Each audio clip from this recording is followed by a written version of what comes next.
நண்பர் ஒருத்தர் அவருடைய போர்ட்ஃபோலியோவை வாட்ஸ்அப்பில் எனக்கு அனுப்பினார். அதை பார்க்கும்போது அவர் பண்ண தேர்வுகள் எல்லாமே 2023, 24 ஃபேன்சியான மியூச்சுவல் ஃபண்ட் ப்ராடக்ட்ஸ் எல்லாம் இருந்தது. சார் இதெல்லாம் வச்சுக்கலாமா அப்படின்னு கேட்குறாரு. எனக்கு அதில் பல ஃபண்ட்ஸை பார்க்கும்போது ரொம்ப நாளைக்கு வெயிட் பண்ண வேண்டியிருக்கும் அப்படின்னு தோணுது. நான் சொன்னேன் அவர்கிட்ட, நீங்கள் ரொம்ப நாள் வெயிட் பண்ண வேண்டியிருக்கும், பரவாயில்லையா அப்படின்னு. இல்லை சார், இதுலேருந்து மாற்றி வேற எதுலையாவது போட்டு இந்த டிஃபரன்ஸை நம்ம எடுக்கணும்னா நான் ரெடி அப்படின்னாரு. ஸோ அவருக்கு அதை செய்யறதுக்கு இந்த ஒரு ரிவ்யூ ஒரு வாய்ப்பாக அமைஞ்சது. ஸோ இந்த மாதிரி கேள்விகள் உங்களுக்கும் உங்கள் மியூச்சுவல் ஃபண்ட் போர்ட்ஃபோலியோவில் இருந்துச்சுனாக்கா ask milestones to wealth anything என்ற ஹெல்ப்லைனில் நீங்கள் தொடர்பு கொள்ளலாம். உங்களுடைய கேள்விகளை கேட்கலாம், நாங்கள் நிச்சயமாக பதில் சொல்வோம். Thank you all Saturday morning join பண்ணதுக்கு. ஸோ இன்னைக்கு ஒரு டாபிக் என்னன்னா, how is MTW a far superior investment than direct stock investments. So இந்த வெபினாருக்கு சூஸ் பண்ண மெயின் ரீசன், ஏன் இந்த வெபினார் சூஸ் பண்ணோம் அப்படின்னா, லைக் ஒரு பேசிக் அப்சர்வேஷன் தான்.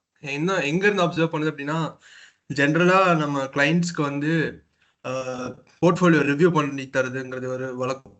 ஸோ அந்த மாதிரி டைமில் லைக் அவங்களோட போர்ட்ஃபோலியோ பார்க்கும்போது லைக் ஆல்மோஸ்ட் இப்போ ஒரு 10 பேர் ஷேர் பண்ணுறாங்கன்னா அதில் 8 பேரோட போர்ட்ஃபோலியோ வந்து ஒரு மியூச்சுவல் ஃபண்ட் போர்ட்ஃபோலியோ மாதிரி தான் இருக்கும். அதாவது நான் என்ன சொல்ல வரேன்னா, ஒரு 70% ப்ளூ சிப்பில் இருக்கும். அண்ட் பேலன்ஸ் அந்த 30% அப்படிங்கிறத வந்து லைக் அவங்க டைவர்சிஃபை பண்ண நினைப்பாங்க. அண்ட் அதில் வந்து ரொம்ப ரொம்ப ஹை ஓவர் டைவர்சிஃபிகேஷனாக இருக்கும். ஸோ வேறஸ் இப்போ பார்த்தீங்கன்னா லைக் சில ஸ்டாக் வந்து லைக் லெஸ் தென் 1% இருக்கும். ஸோ அந்த மாதிரி இடத்துல வந்து நீங்கள் லைக் அந்த ஸ்டாக் வந்து உங்களுக்கு ஒரு லைக் ஒரு 2x 3x பண்ணால் கூட போர்ட்ஃபோலியோவில் அந்த மூவ்மெண்ட்டுங்கிறது ஒரு 1%ங்கிறது கூட இருக்காது.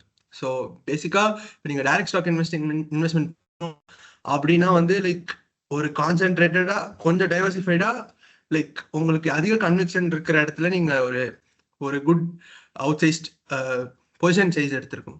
பட் அந்த மாதிரி இங்கே நிறைய பேர் பண்ணுறது இல்லை. ஸோ அந்த மாதிரி இருக்கும் போது லைக் உங்களுக்கு டைரக்ட் ஸ்டாக் பண்ணுறது வந்து லைக் அதிக டைம் கன்சியூமிங் ஒன்று. அதே மாதிரி உங்களுக்கு லைக் அதிக காஸ்ட்டும் இன்கர் ஆகும். ஏன்னா லைக் நீங்கள் அதிகமாக லைக் போர்ட்ஃபோலியோவில் சேஞ்சஸ் பண்ணும்போது உங்களுக்கு டேக்ஸ் வரும். அதே மாதிரி உங்களுக்கு லைக் அதிகமாக நீங்கள் சேஞ்சஸ் பண்ணுறது பை செல் பண்ணும்போது உங்களுக்கு இது ப்ரோக்கரேஜ் காஸ்ட் வரும். ஸோ இந்த மாதிரி இருக்கும் போது லைக் நீங்கள் ஒரு மியூச்சுவல் ஃபண்ட் அப்ரோச்சை டைரக்ட் ஸ்டாக் இன்வெஸ்ட்மெண்ட்ல காமிக்கும் போது ஏன் மியூச்சுவல் அதை நீங்கள் பண்ணக்கூடாது அப்படிங்கிறதுனால தான் இந்த வெபினாரோட லைக் பண்ணலாம் அப்படிங்கிறதோட மெயின் ரீசன் ஆக்சுவலாக. ஸோ உங்கள் எல்லாருக்குமே தெரியும்னு நினைக்கிறேன், பட் இருந்தாலும் திருப்பி சொல்கிறேன். ஸோ ஐதாட் வந்து ஸ்டார்டிங்கில் வந்து 2004 வந்து ஒரு ரிசர்ச் டெஸ்க்காக தான் ஆரம்பிச்சது. பேசிக்காக வந்து லைக் மியூச்சுவல் ஃபண்ட்ஸ் பற்றி ஒரு அனாலிசிஸ் ரிப்போர்ட் கிரியேட் பண்ணுற மாதிரி ரிசர்ச் ஃபார்மை தான் சாம்சர் ஸ்டார்ட் பண்ணார் ஒரு இண்டிவிஜுவலாக. But over period of time ஒரு 2009 நாங்கள் மியூச்சுவல் ஃபண்ட் சைட்லேயும் என்டர் ஆனோம். வென் த கவர்மெண்ட் இந்த எக்ஸிட் லோன் மாதிரி என்ட்ரி லோட் அப்படிங்கிறத வந்து ஒன்று லைக் இது பண்ணாங்க, எடுத்தாங்க ஆக்சுவலாக. ஸோ அந்த டைமில் தான் மியூச்சுவல் ஃபண்ட் பண்ணலாம் ஆரம்பித்தோம். பட் மியூச்சுவல் ஃபண்ட் பண்ணுறதோட சைட் பை சைட் மெயினாக வந்து நாங்கள் ஆக்சுவலாக ஒரு investment advisory, stock investment advisory RIAவும் பண்ணிட்டு இருந்தோம். பட் ஏன் வந்து அதை லைக் ரிமூவ் பண்ணிட்டு ஃபுல்லாக ப்ராடக்ட் ஓரியன்டாக போகலாம் அப்படின்னு பார்த்தீங்கன்னா, லைக் சாம்சர் wanted to build an ecosystem. ஒரு லைக் இன்வெஸ்ட்மெண்ட் மட்டும் இல்லாமல் கம்ப்ளீட்டாக ஒரு லைக் அவங்களோட ஃபினான்ஷியல் ஹெல்த் ஃபுல்லாக ப்ரொடெக்ட் பண்ணுற மாதிரி கைட் பண்ணலாம் அப்படிங்கிறதுனால தான் MTW மெயினாக ஸ்டார்ட் ஆனது. அதோட பேசிக் ரீசனே அதுதான். அண்ட் லைக் வெரஸ் இப்போ உங்களுக்கு RIA பண்ணும்போது அதோட காஸ்ட்டும் ரொம்ப அதிகமாக இருக்கும். வெரஸ் இப்போ நீங்கள் மியூச்சுவல் ஃபண்டுங்கிற போது உங்களுக்கு வெறும் எக்ஸ்பென்ஸ் ரேஷியோ மட்டும்தான் வரும். பட் வெரஸ் இப்போ நீங்கள் இன்வெஸ்ட்மெண்ட் அட்வைசர் RIA மாடலில் பண்ணீங்க அப்படின்னா பை பண்ணும் போதும் அந்த 1.5% அமௌண்ட் சார்ஜ் பண்ணுவாங்க ப்ளஸ் GST. அண்ட் செல் பண்ணும் போதும் அந்த செல் கால் கொடுக்கும்போது அந்த 1.5% ப்ளஸ் GST கொடுப்போம். ஸோ இந்த மாதிரி மாடல் வந்து இன்வெஸ்டருக்கு ஆக்சுவலாக இன்னும் அதிக காஸ்ட் இருந்துச்சு. ஸோ அதனால தான் லைக் ஒரு ஸ்டாக் அட்வைசரி மாடல் வந்து ஒரு ப்ராடக்ட் ஓரியன்டாக மியூச்சுவல் ஃபண்ட் ரூட்ல MTW கிரியேட் பண்ணலாம், ஒரு ஈகோ சிஸ்டம் பண்ணலாம் அப்படின்னு ஹி ஸ்டார்ட். ஸோ இப்போ I just give a few points, few scenarios, like just to explain how M2W can be better than stock investments. So first வந்து like நம்ம வந்து இன்வெஸ்டர்ஸ்க்கு வந்து கரெக்டான ஒரு கன்ஸ்ட்ரக்டட் போர்ட்ஃபோலியோ ஐடென்டிஃபை பண்ணி அவங்கள வந்து அதில் இன்வெஸ்ட் பண்ண வைக்கணும். எதுக்கு பதிலானா லைக் அவங்க கொஞ்சம் அதிக டைம் எடுத்து மண்டையை உடைச்சு லைக் அவங்க ஓன் போர்ட்ஃபோலியோ கிரியேட் பண்ண நினைக்கிறாங்க. பட் அதை விட பெட்டராகவே ரொம்ப சிம்பிளா லைக் எஃபிஷியண்டா ஒரு இன்னொரு ப்ராசஸ் இருக்கு, அதான் மியூச்சுவல் ஃபண்ட். ஸோ மியூச்சுவல் ஃபண்ட்ஸ்லேயே கிட்டத்தட்ட நம்ம ஊர்ல வந்து கிட்டத்தட்ட ஒரு 3000 மியூச்சுவல் ஃபண்ட் இருக்கும். அது வந்து ஒரு 45 to 50 ஃபண்ட் ஹவுசஸ் பண்ணிட்டு இருப்பாங்க. அதுலேயே நமக்கு தெரியும் நிறைய கேட்டகரிஸ் இருக்கும், large cap, mid cap, small cap, multi asset, hybrid, debt, arbitrage. So இது மாதிரி நிறைய மியூச்சுவல் ஃபண்ட்ஸ் இருக்கும்போது லைக் இன்வெஸ்டர்ஸ்க்கு வந்து அதுலேயே ஒரு டவுட் வரும். லைக் இப்போ டைரக்ட் ஸ்டாக் இன்வெஸ்ட்மெண்ட் பதிலாக ஒரு லைக் கரெக்டான போர்ட்ஃபோலியோ பார்த்து இன்வெஸ்ட் பண்ணாலும் அதுலேயும் இவ்வளோ ஃபண்ட்ஸ் இருக்கும்போது அங்கே தான் நாங்கள் உங்களுக்கு ஹெல்ப் பண்ணுவோம். லைக் கரெக்டான ஃபண்ட்ஸ் ஐடென்டிஃபை பண்ணி அதில் அவங்க இன்வெஸ்ட் பண்ண வைப்போம் லாங் டேர்ம்க்கு. ஸோ இதான் first point. So second one என்ன அப்படின்னு பார்த்தீங்கன்னா வந்து லைக் இப்போ ஃபார் எக்ஸாம்பிள் நிறைய பேர் வந்து எஸ்ஐபியில் வந்து ஸ்டாக் இன்வெஸ்ட்மெண்ட்ஸ் பண்ணுவாங்க. அதாவது ஒரு டைரக்ட் ஸ்டாக்ல ஒரு எஸ்ஐபி பண்ணுவாங்க. ஸோ அது வந்து லைக் பண்ணலாமா பண்ணக்கூடாதுங்கிறது லைக் ஒரு டைரக்ட் ஆன்சர் இல்லை. அது வந்து லைக் நீங்க டைம் பண்ணி கரெக்டாக பண்ணணும். அதாவது ஒரு அண்டர் வேல்யூட் ரேஞ்சில் இருக்கும் போது நீங்க வந்து எஸ்ஐபி பண்ணலாம்.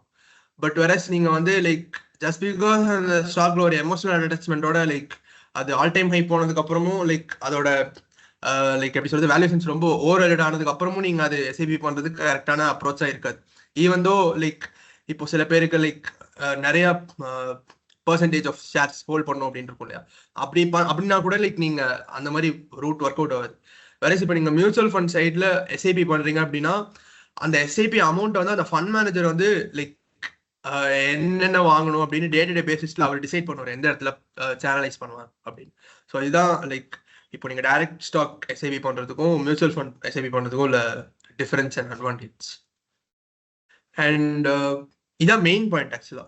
ஸோ என்னன்னா வந்து லைக் போர்ட்ஃபோலியோ உள்ள நடக்கிற சேஞ்சஸ்க்கும் அண்ட் டிவிடெண்ட்ஸ்க்கும் ஆக்சுவலா மியூச்சுவல் ஃபண்ட்ஸ்ல டாக்ஸேஷனே கிடையாது ஆக்சுவலா. வேறஸ் இப்போ நீங்க வந்து ஓன் போர்ட்ஃபோலியோ பண்றீங்க அப்படின்னா கண்டிப்பா லைக் உங்களுக்கு டிவிடெண்ட்ஸ்க்கு டிடிஎஸ் பிடிச்சிருவாங்க. அது தவிர்த்து like income from other sources அப்படிங்கிற ஹெட்ல வந்து லைக் டைரக்ட் டாக்ஸ் லேபரேட்ல டிவிடெண்ட் சார்ஜ் பண்ணிடுறாங்க. அதே மாதிரி எல்டிசிஜி எஸ்டிசிஜியும் அப்ளை ஆயிடும். வேறஸ் மியூச்சுவல் ஃபண்ட்ஸ்ல அந்த உள்ள நடக்கிற ஃபண்ட் மேனேஜர் பண்ற சேஞ்சஸ்க்கு டாக்ஸேஷனே கிடையாது. அண்ட் அந்த டிவிடெண்ட்ஸும் அப்படியே ரீடைரக்ட் ஆகும் ப்ரொவைடட் நீங்க அந்த க்ரோத் ஆப்ஷன்ல பண்றீங்க அப்படின்னா ஐடிசிடபிள்யூ ஆப்ஷனுக்கு பதிலாக. அண்ட் ஸோ இதுக்கு முன்னாடி நான் சொன்னது அப்படிலாம் எல்லாமே 3 பாயிண்ட். ஃபர்ஸ்ட் 3 பாயிண்ட் வந்து லைக் ஹவு லைக் மியூச்சுவல் ஃபண்டே டைரக்ட் ஸ்டாக் இன்வெஸ்ட்மெண்ட் விட பெட்டரா இருக்கும் அப்படிங்கிறது தான். ஸோ இது வந்து லைக் மியூச்சுவல் ஃபண்ட் நீங்க பண்ணாலுமே இந்த பாயிண்ட்ஸ்லாம் டைரக்ட் ஸ்டாக்கை விட பெட்டரா இருக்கும் அப்படிங்கிறதுக்கு ஒன்றான ஜஸ்டிஃபிகேஷன். இப்போ இன்னொரு 3 பாயிண்ட் நான் சொல்ல போகிறது வந்து எதுனா லைக் மியூச்சுவல் ஃபண்ட்லயே M2W மூலமா மியூச்சுவல் ஃபண்ட் நீங்க பண்ணும்போது எப்படி பெட்டரா இருக்கும் அப்படிங்கிற பாயிண்ட்ஸ் தான் நான் இப்போ சொல்ல போறேன். ஸோ அதுல ஃபர்ஸ்ட் பாயிண்ட் என்ன அப்படின்னு பாத்தீங்கன்னா லைக் ஒரு இன்வெஸ்ட்மெண்ட் ஸ்டார்ட் பண்றாங்க, ஸ்டாக் இன்வெஸ்ட்மெண்ட்ஸ் பண்றாங்க அப்படின்னா லைக் அவங்க ஆக்சுவலா அவங்களோட ஃபினான்ஸை அவ்வளோ ப்ராப்பரா ஆர்கனைஸ்டா பண்றது இல்லை அப்படிங்கிறது தான் நாங்க ஐடென்டிஃபை பண்ணது. லைக் நிறைய லீட்ஸ் கிட்ட பேசின போது என்ன ஆகும்னா லைக் அவங்க என்ன பண்ணுவாங்கன்னா லைக் அதாவது எஸ்ஐபி பண்றவங்களும் சரி ஸ்டாக் இன்வெஸ்ட்மெண்ட்ஸ் பண்றவங்களும் சரி அவங்க பர் மந்த் சேவ் பண்ற அமௌண்ட் சேலரியில இருந்து அந்த எக்ஸ்பென்சஸ் போக எவ்வளவு சேவ் பண்ணுவாங்களோ அந்த அமௌண்ட் இன்வெஸ்ட் பண்றாங்க. பட் ஸ்டில் மியூச்சுவல் ஃபண்ட் பண்றவங்க கொஞ்சம் எஃபிஷியண்டா பண்றாங்க. வேறஸ் இப்போ ஸ்டாக் இன்வெஸ்ட்மெண்ட் பண்றவங்க வந்து ஒரு ரேண்டமா லைக் மாசம் மாசம் என்ன அமௌண்ட் வருதோ அந்த மாசம் லைக் என்ன ஸ்டாக் வருதோ லைக் ஐ மீன் என்ன நல்ல ரேஞ்சில் இருக்கோ அதை வாங்கிடுறாங்க. அதுக்கப்புறம் அதை அப்படியே கான்சென்ட்ரேட் பண்றது இல்லை. அதனால அவங்களோட நம்பர் ஆஃப் ஹோல்டிங்ஸ்ங்கிறது வந்து லைக் 100, 150 அது மாதிரி லைக் அவங்களே ஒரு பெரிய இண்டெக்ஸ் மாதிரி கிரியேட் பண்ணிடுறாங்க. அது ஒன்று. அண்ட் லைக் அவங்க other financial elements like insurance, இந்த எமர்ஜென்சி ஃபண்ட் லைக் இதெல்லாம் வந்து அவங்க அவ்வளோ ஃபோக்கஸே பண்றது இல்லை. அதாவது அவங்க எப்படி பண்றாங்கன்னா இப்போ ஏதாவது ஒரு லைக் கமிட்மெண்ட் வருது அப்படின்னா அவங்க ஆல்ரெடி இருக்கிற அந்த ஈக்விட்டி இன்வெஸ்ட்மெண்ட்ஸ்ல இருந்து எடுத்துடுறாங்க. அது ஆக்சுவலா காம்பவுண்டிங் அஃபெக்ட் பண்ணும் அது ஒரு நல்ல இன்வெஸ்ட்மெண்ட் பண்ணியிருந்தாங்க அப்படின்னா. இன்னொன்னு அவங்களுக்கு அந்த டாக்ஸேஷன் பார்ட்டும் லைக் இன்னும் காம்ப்ளிகேட் பண்ணி விடும். வேறஸ் இப்போ நம்ம ஒரு M2W கிளைண்ட் ஒருத்தர் லைக் ஒரு லீட் வராங்க, அவங்க என்கொயர் பண்றாங்கன்னா அவங்க கிட்ட பேசிக்கா நாங்க என்ன விஷயம் பார்ப்போம் அப்படின்னா லைக் இன்வெஸ்ட்மெண்ட்ங்கிறது ஒரு பார்ட். ஆக்சுவலா இன்சூரன்ஸ், இந்த எமர்ஜென்சி ஃபண்ட் இது பத்தியும் அவங்க இனிஷியல் ஒரு 2-3 இயர்ஸ்ல வந்து அவங்கள ஃபோக்கஸ் பண்ண வைப்போம். ஏன்னு பாத்தீங்கன்னா, இப்போ ஃபார் எக்ஸாம்பிள் ஒருத்தர் 1 lakh சம்பாதிக்கிறாரு, அவர் வந்து ஒரு 40,000 சேவ் பண்றாரு அப்படின்னா, அவர் 40,000 எஸ்ஐபி பண்ணுங்க அப்படின்னு ஜென்ரலா வி ஒன்ட் சஜஸ்ட். அதுல ஒரு 15,000 ஒரு டெட் ஃபண்ட்ஸ்ல பார்க் பண்ணி ஒரு எமர்ஜென்சி ஃபண்ட் கிரியேட் பண்றது. அதே மாதிரி லைக் எங்க டீம்லயே தனி இன்சூரன்ஸ் டீம் இருக்காங்க, அவங்க கிட்ட like health insurance, term insurance இதை பத்திலாம் அவங்களை கனெக்ட் பண்ணி லைக் பேச வைப்போம். இது ஏன் அப்படின்னு பாத்தீங்கன்னா வந்து லைக் இன்வெஸ்ட்மெண்ட்ங்கிறது வந்து உங்களோட ஃபியூச்சரை ப்ரொடெக்ட் பண்றதுக்காக, அதாவது 5 years from now down the line, 10 years from now down the line, அத மாதிரி ஒரு விஷயத்தை ப்ரொடெக்ட் பண்றதுக்காக தான் நீங்க சேவ் பண்ணி இன்வெஸ்ட் பண்ணி. வேற இந்த இன்சூரன்ஸ், எமர்ஜென்சி ஃபண்ட் அப்படின்லாம் எல்லாமே உங்களோட ப்ரெசென்ட்டை ப்ரொடெக்ட் பண்றதுக்கு. ஸோ இப்போ இருக்கிற நிகழ்காலத்துல உங்களுக்கு ஏதாவது ஆயிடுச்சு, நமக்கு ஏதாவது ஆயிடுச்சு, நம்மளோட டிபெண்ட் பண்ணி இருக்கவங்களை எப்படி ப்ரொடெக்ட் பண்ணும் அப்படிங்கிறதுக்காக தான் இந்த மாதிரி எலிமெண்ட்ஸ்லாம் நம்ம ஃபோக்கஸ் பண்ண சொல்றது. ஸோ இந்த மாதிரி கைடன்ஸ் உங்களுக்கு லைக் MTW கிளைண்ட்ஸ்க்கு நாங்கள் முன்னாடி கொடுக்கும். இது ஒன்று. அண்ட் மெயின் திங் லைக் உங்களுக்கு லாஸஸ் அவாய்ட் பண்ண மெயினாக கைட் பண்ணுவோம். அண்ட் அந்த லாஸை வந்து பண்ணாம லைக் அந்த ப்ராஃபிட்டை சஸ்டெயின் பண்ணிட்டு நெக்ஸ்ட் மைல் ஸ்டோன்ஸை லைக் மூவ் பண்ண லைக் ஹெல்ப் பண்ணுவோம் பேசிக்கா. வேற இப்போ நீங்க ஒரு ஸ்டாக் போர்ட்ஃபோலியோல பண்ணிட்டு இருக்கவங்க கண்டிப்பா லைக் எப்படி சொல்றது, to give you an example, அவங்களுக்கு இந்த செப்டம்பர் ஆல் டைம் ஹை போனதுக்கு அப்புறம் இருந்து இப்போ ஒரு டவுன் இருந்துச்சு, ஒரு மார்ச் ஏப்ரல் ஃபர்ஸ்ட் வீக் வரைக்கும். லைக் அவங்களோட போர்ட்ஃபோலியோ வந்து லைக் ஆல்மோஸ்ட் எல்லாரோட போர்ட்ஃபோலியோ, ஸ்டாக் போர்ட்ஃபோலியோ 20-30% இறங்கிச்சு ஆக்சுவலா ஈஸியாவே. பட் அதுல இருந்து மேல வந்துச்சுன்னா லைக் எஸ் இப்போ வந்திருக்கு. பட் வேற இப்போ ஒரு MTW கிளைண்ட்ஸ் மோஸ்ட்லி லைக் அவங்க போர்ட்ஃபோலியோல கோல்டு இருந்துச்சு, சில்வர் இருந்துச்சு, கோல்டு மைனிங் ஃபண்ட் இருந்துச்சு. ஸோ இந்த மாதிரி ஃபண்ட்ஸ் எல்லாமே வந்து லைக் அதோட லாஸஸ் அப்படியே லைக் நியூட்ரலைஸ் பண்ணிடுச்சு. ஆக்சுவலி நியூட்ரலைஸ் பண்ணதோட இன்னும் பெட்டரா பண்ணுச்சு. ஏன்னா கோல்டு வந்து லாஸ்ட் 2024ல இருந்து even small caps outperform பண்ணியிருக்கு. அண்ட் இப்போவும் அதே சிமிலர் ஸ்ட்ராட்டஜி தான். இப்போ வந்து நாங்கள் ப்ராஃபிட்டை ப்ரொடெக்ட் பண்ணணும், போர்ட்ஃபோலியோ ஸ்டெபிலைஸ் பண்ணணும்னு இந்த மாதிரி gilt funds, G sec funds, corporate bond funds இதை மாதிரி பண்ணிட்டு இருக்கோம். ஸோ இதெல்லாம் லைக் எப்படி ரிஸ்க்கை அவாய்ட் பண்றது, போர்ட்ஃபோலியோல ரிஸ்க் எப்படி குறைக்கிறது அப்படிங்கிறதுக்கு மெயினாக நாங்கள் உங்களுக்கு ஹெல்ப் பண்ணுவோம். ஆக்சுவலா that is one thing. Because இப்போ நிறைய பேரோட ஸ்டாக் போர்ட்ஃபோலியோ லைக் அது வந்து ஒரு 100 போயிட்டு 40 போயிட்டு திருப்பி ஒரு 150 போகும். ஸோ இந்த வாலட்டாலிட்டி இருக்கும். ஸோ வேற அந்த மியூச்சுவல் ஃபண்ட் சைட்ல ஜென்ரலாவே உங்களுக்கு அந்த வாலட்டாலிட்டி ரொம்ப கம்மியா இருக்கும். அந்த ட்ரா டவுனும் ரொம்பவே கம்மியா இருக்கும். பட் அந்த ட்ரா டவுன்ஸை எப்படி அவாய்ட் பண்ணிட்டு ஸ்மூத்தா போகலாம் அப்படிங்கிறது தான் எங்களோட அப்ஜெக்டிவ் ஆக்சுவலா. And moreover main thing like it's to make you a better disciplined investor. So disciplined investor in the sense like உங்களை வந்து லைக் எப்படி சொல்றது, நீங்க இன்வெஸ்ட் பண்றீங்கன்னு மட்டும் இல்லாம லைக் ஃபோக்கஸ்டா உங்களை லைக் எவ்ரி ஆப்பர்ச்சுனிட்டியில பார்ட்டிசிபேட் பண்ண வைக்கிறது. அண்ட் லைக் உங்களோட ஃபுல்லஸ்ட் பொட்டன்ஷியல் தான் நீங்க பண்றீங்களா அப்படின்னு லைக் அனலைஸ் பண்ணி அதுக்கப்புறம் சேஞ்சஸ் பண்றது. இந்த மாதிரி திங்ஸ்லாம் நாங்கள் உங்களுக்கு ஹெல்ப் பண்ணுவோம் ஆக்சுவலா மெயினா. ஸோ இப்போ ஸோ இதான் இந்த பாயிண்ட்ஸ்லாம் தான் லைக் எப்படி MTW mutual funds are better than stock investments அப்படிங்கிறதுக்குண்டான பேசிக் பாயிண்ட்ஸ் ஆக்சுவலா. ஸோ இப்போ லைக் MTWயோட அப்ஜெக்டிவ் என்ன அப்படின்னு பார்ப்போம். ஸோ பேசிக்கா லைக் MTW அப்ஜெக்டிவ் கிளைண்ட்ஸை பெருசா திங்க் பண்ண வைக்கணும் அப்படிங்கிறது, making investors think big. So ஆக்சுவலா லைக் இந்த 1 crore அப்படிங்கிறது தான் டார்கெட்டா இருக்கும். பட் அந்த 1 crore is actually starting point. Because இப்பவே நிறைய பேருக்கு நமக்கே தெரியும் 1 crore இஸ் அ நெசசிட்டி அப்படின்னு இந்த காலகட்டத்தில். ஸோ அப்படின்னு இருக்கும் போது நம்ம லைக் 10 yearsக்கு அப்புறம் நம்ம 1 crore அச்சீவ் பண்ணோம் அப்படின்னா அப்போ 1 crore வேல்யூ எப்படி இருக்கும். ஸோ அதனால லைக் இப்போ இந்த MTWல இருந்து MTW ஆக்சிலரேட்டர்னு ஒன்று போயிட்டு இருக்கு. ஆக்சுவலா அந்த MTWயோட ஆக்சிலரேட்டரோட மெயின் பாயிண்ட் என்னன்னா, நீங்க 1 crore சேவ் பண்ண முடியுமா அப்படின்னு பாக்குறது தான் ஆக்சுவலா. ஸோ தட் அந்த 1 crore நீங்க சேவ் பண்ணீங்கனாலே 10 yearsல லைக் ஒரு 12-13% பண்ணா கூட ஒரு 2.3 crores இந்த மாதிரி ரேஞ்சில் வரும். ஸோ தட் லைக் இப்போ இருக்கிற 1 crore ப்ரெசென்ட் வேல்யூ அப்போ அந்த 2 crores 2.3 crores இருக்கும். அதான் ஒன்று. So this is one thing. And இதுக்கு லைக் எப்படி பண்றோம், லைக் இந்த அப்ஜெக்டிவ் எப்படி ஃபுல்ஃபில் பண்ணலாம் அப்படிங்கிறது லைக் இப்போ நான் சில பாயிண்ட். ஸோ ஒன்று வந்து மெயினா லைக் நம்ம உங்களுக்கு கிளியரா ரோட் மேப்ஸ் மாதிரி லைக் போட்டு தரும். லைக் பேசிக்கா மைல் ஸ்டோன் செட் பண்ணி லைக் கோல் செட் பண்ணி அந்த கோல் எப்படி அச்சீவ் பண்ணலாம் அப்படிங்கிறதுக்கு we help you. And like உங்களை as we are doing like நாங்கள் உங்களுக்கு கரெக்டான கைடன்ஸ் அண்ட் கரெக்டான லைக் வேல்யூ ப்ரொவைட் பண்ணி ப்ராப்பரான கரெக்ட் பாத்தில் கொண்டு போவோம்.